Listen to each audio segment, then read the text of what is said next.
दरम्यान आज 9 वाजेपर्यंत राज्यामध्ये 6.64% इतकं मतदान झालं आहे। लातूरमध्ये 7.91% तर सांगलीमध्ये 5.81% मतदान झालं आहे आणि बारामतीमध्ये 5.77% तर हातकणंगलेमध्ये 7.55% इतकं मतदान झालं आहे। तर राज्यातील 11 लोकसभा मतदारसंघांमध्ये आज 7 वाजल्यापासून मतदानाला सुरुवात झाली आहे आणि सुरुवातीच्या 2 तासांमध्ये कुठे किती मतदान झालं आहे ते आपण लोकशाही मराठीच्या माध्यमातून बघत आहोत। बारामती लोकसभा मतदारसंघ या ठिकाणी 5.77% इतकं मतदान सुरुवातीच्या 2 तासात झालंय। तर हातकणंगलेमध्ये 7.55% इतकं मतदान झालं आहे। कोल्हापूरमध्ये 8.04% तर माढामध्ये कमी मतदान झाल्याचं दिसतंय। या ठिकाणी 4.99% इतकं मतदान झालंय आणि रत्नागिरी सिंधुदुर्ग लोकसभा मतदारसंघात सगळ्यात जास्त 8.17% इतकं मतदान झालंय। तर सोलापूरमध्ये 5.92%, धाराशिवमध्ये 5.79% आणि रायगडमध्ये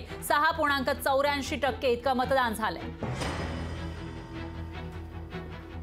दरम्यान कोल्हापूर इथं साताऱ्यामध्ये एक चुरशीची लढत आपल्याला पाहायला मिळाली होती। साताऱ्यामध्ये एकीकडे आहेत उदयनराजे भोसले जे 3 टर्म खासदार राहिलेत, पण ते भाजपकडून यावेळेला निवडणुकीच्या रिंगणात उतरलेले आहेत। मागच्या पोटनिवडणुकीमध्ये सुद्धा ते होते, पण त्यांचा पराभव झाला आणि आता पुन्हा एकदा भाजपकडून ते निवडणूक लढवत आहेत आणि त्यांच्या विरोधामध्ये आहेत राष्ट्रवादी शरदचंद्र पवार पक्षाचे शशिकांत शिंदे। त्यांनी सुद्धा मतदानाचा हक्क या ठिकाणी बजावलेला आहे आणि यानंतर त्यांच्याशी बातचीत केली आपले प्रतिनिधी इम्तियाज मुजावर यांनी।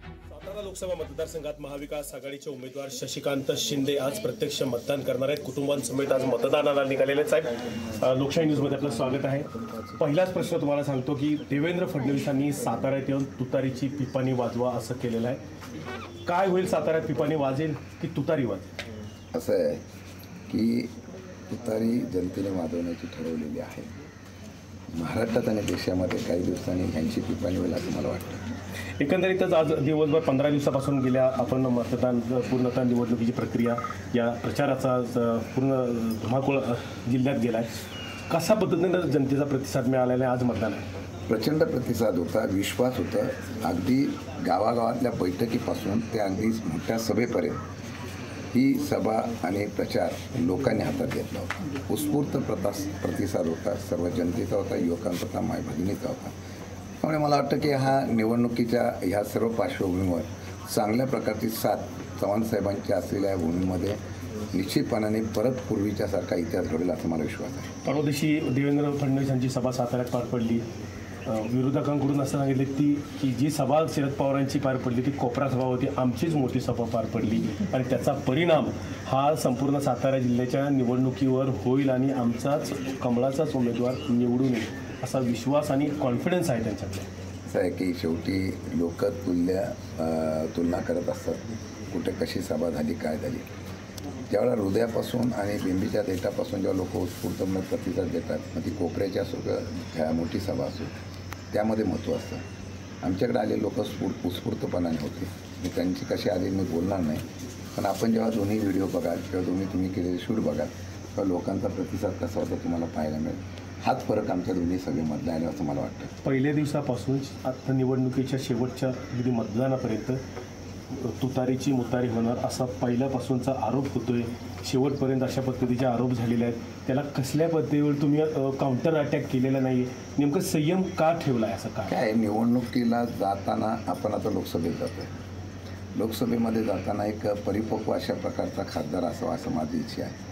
त्यामुळे हे आरोप प्रत्यारोपाला किती महत्त्व द्यावं याला सुद्धा महत्त्व असतं, कारण हे आता नवीन नाही आहे।